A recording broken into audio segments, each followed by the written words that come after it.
Redirected walking is a method of keeping a VR user inside of their play space while they move in a VR environment bigger than their own play space. This is typically associated with having a huge play space and fancy devices to rotate the player seamlessly. However, manual redirected walking takes both those issues out of the equation. By giving the user the controls, they can choose exactly when and how to turn. That way, no fancy devices are needed, and at the same time, the play space can be much smaller because the user is now in control. I use that to walk all 16,523.2 meters of Half-Life Alyx. And here, how it was done. First, walk from one side of your room to the other. Then, turn towards the center of your room. Then, in VR, turn where you were going, and then walk again. It's hard to describe just how good it feels to be walking inside of a VR. The immersion is just so much greater than any other locomotion method I've tried so far. You do have to deal with spinning and a bunch of other factors, but I'll bring those up in a separate video. Half-Life Alyx seems like the perfect game to use manually redirected walking in. It's extremely well-detailed environments, both audio and visual, compelling slower gameplay, paired with real walking makes for super immersive combination. Now, is it just as easy as running through Half-Life Alyx now? No. Getting Half-Life Alyx to work with manual redirected walking was harder than I thought. First, the issues with the player controller. Half-Life Alyx is not like you moving in your play space. The first thing you do in the game is walk up some stairs, but if you really walk up them, you phase right through them. To fix that, I made a hack that updates the player controller as if it were continuous locomotion. It does this by bouncing the joystick input plus or minus 5% forward and backwards. Okay, now we can go up and down stairs and hills without phasing or floating around. But then I really get stuck on some geometry, my butt gets stuck on everything, so I need a way to turn it off. Enter the binding menu. The software that Steam still ships with Steam VR is garbage. After making about 10 changes, it will cease to work anymore, random unexpected errors, or straight up not working or breaking for almost no reason. So, I use the binding menu on the overlay to control a dead zone through a slider. All of that just to turn on and off the hack that I made. To give you an example of how it was used, say you wanted to go up these stairs. First thing you do is you snipe the slider, move it all the way to the left. Then manually redirected walk up the stairs, and when you get up the stairs, move the slider to the right. Now do that with having to reload while you're running away from the strider and you got Combine shooting at you. Yeah, good luck. However, this was the only option I had to actually walk through Half-Life Alyx with. I must record the HMD distance moved at the end of each section. I can use mantle and ladders. I can't use teleport or joystick movement, only turn. This was difficult, very difficult. The first few areas went just as easy as normal, just now that I'm walking it. Pretending to jump some certain areas made it feel like I'm actually climbing over stuff. But that might just be me. When I finally got the gun, I noticed the menu was not really made with manual redirected walking in mind. If I activated while walking, I'd usually pull out something I didn't want. It was a constant pain throughout the entire game. However, what did feel good though, was moving between the barnacles. Now it's not hard to weave through the lines of the barnacles, but really walking between the lines gave it a whole new presence that I didn't have before. The combat. Combat had a whole new feel to it. A lot of people complained about how slow the joystick movement was when Half-Life Alyx first released, but manual redirected walking is even slower than that. I could go just as fast as the updated version of Half-Life Alyx, but it requires a lot of energy and spinning. I had to take that into account whenever I encountered an enemy. There were three major factors I had to think about when in combat: cover, returning fire, and movement. I had to think about, is this good cover? Can I shoot them accurately? And do I need to move from my position? There was a constant juggling of those factors that ran in my head. Now, I'm no stranger to manual redirected walking in combat. I've walked over 100 miles in just HDVR's Taken Hold level. But Half-Life Alyx's combat felt different in just about every way. Since the Taken Hold level is pretty small, and I've walked it so much, approaching Half-Life Alyx's combat gave me that sense of pressure again, something I haven't felt since the beginning of playing Taken Hold. I was scared to go out in the open in Half-Life Alyx. Any moment, Combine could come around the corner and start shooting at me. I had to stay vigilant at all times, or I could die at any time. Last thing I want to say about combat is the cover. I could be very intimate with the object that is between me and the enemy. The level of precision that real walking has over all other forms of locomotion is no contest. You cannot peek around these corners with a joystick. Or at least this accurately with a joystick.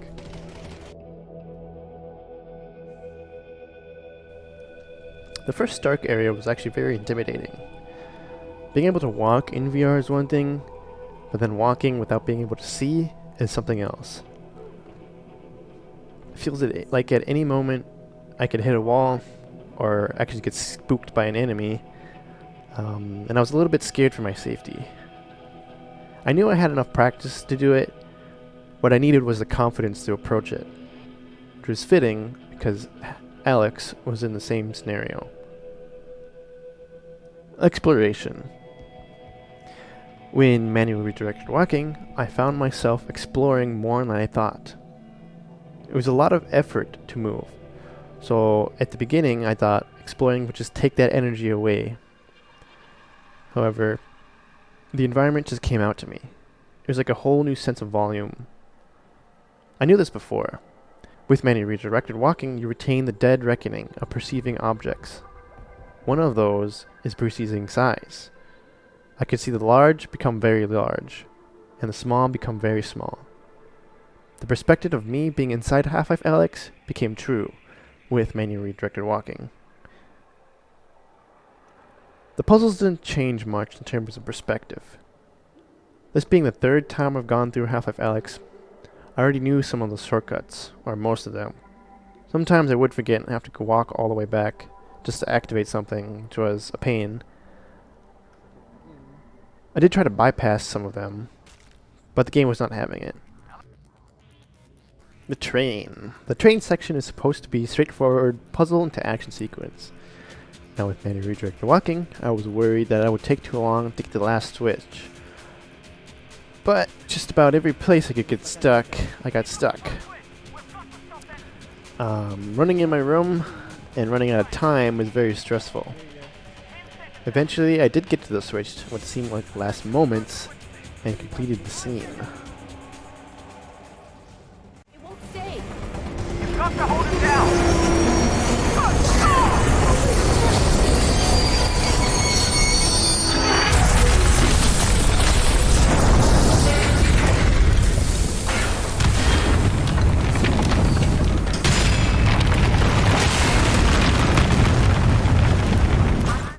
Jumping. Jumping sections gave me a lot of trouble.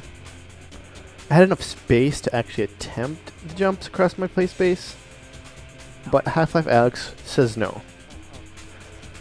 I would try again, but to no avail. I would have to find another way to get across. Eventually, I did find an exploit of the player controller. If I redirected lean slow enough, I could drift across the gaps. That way, I never had to use teleport. It was a bittersweet workaround though, as I would like to have kept everything as realistic as possible, seeing as though I was really walking through Half-Life Alyx. The spider headcrab section. This, in my opinion, was the scariest section of Half-Life Alyx. I'm not particularly afraid of spiders, but these spider headcrabs give me the goosebumps. Even in Half-Life 2, I was dreading having to enter the pit with these guys, and having to actually run away from them felt like a daunting task. I did forget to turn off the lights, so I did have to do this part twice. So the second time, I did take it slow, even though I could feel the head crabs crawling between the walls.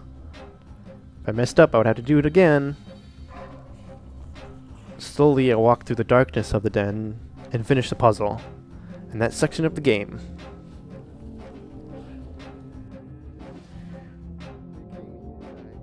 Jeff. Every walkthrough of Half-Life Alyx includes a thing on Jeff. This section ended up being easier than expected. It was still a big challenge though. I basically followed everything that Valve wanted me to do when facing Jeff, throwing bottles and running away.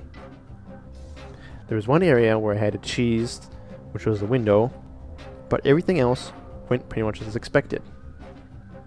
Every moment I had to keep my full attention on Jeff, and walking around him was nerve-wracking to say the least.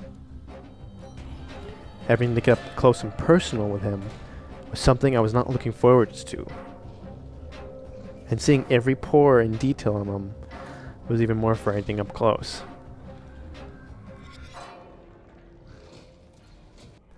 There were a couple close calls, like dropping the cell right next to him and then accidentally taking off my mask.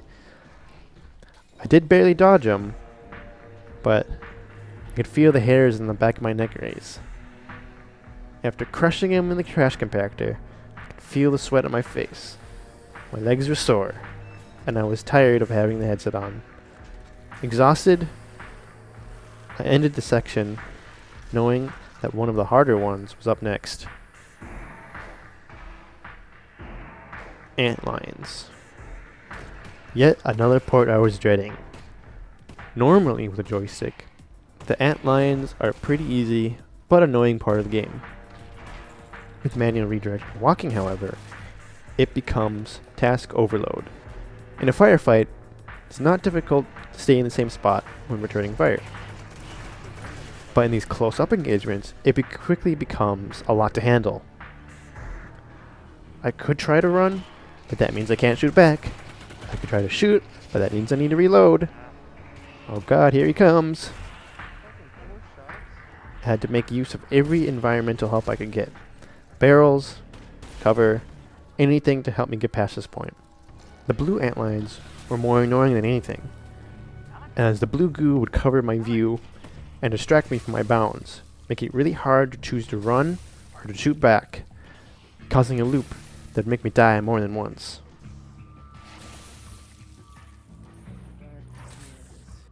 The final part. The last area I knew was going to be the hardest. I knew this ahead of time, because I knew the geometry of that area was fucked. My script was not going to work very well.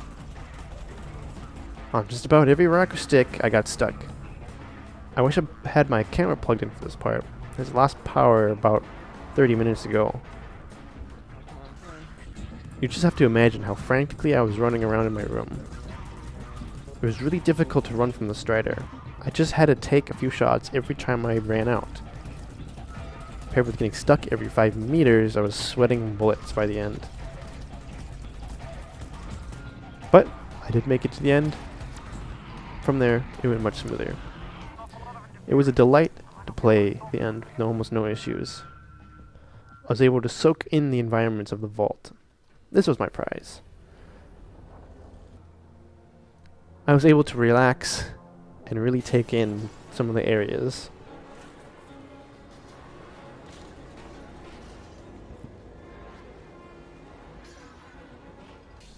Finally, really walking up to G-Man, it hit me. I had the realization that I just accomplished the first real walkthrough of Half-Life Alyx. I spent weeks going through the depths of City 17 at nearly a snail's pace. No longer was this just a feat of the mind, but a feat of the physical too. The distance traveled, 16,523.2 meters, was really traveled. What I find interesting is that I moved both those distances in real life and in virtual reality. Yet again, blurring the lines between the virtual and the real. And for me at least, it's hard to say which one I'd rather be in.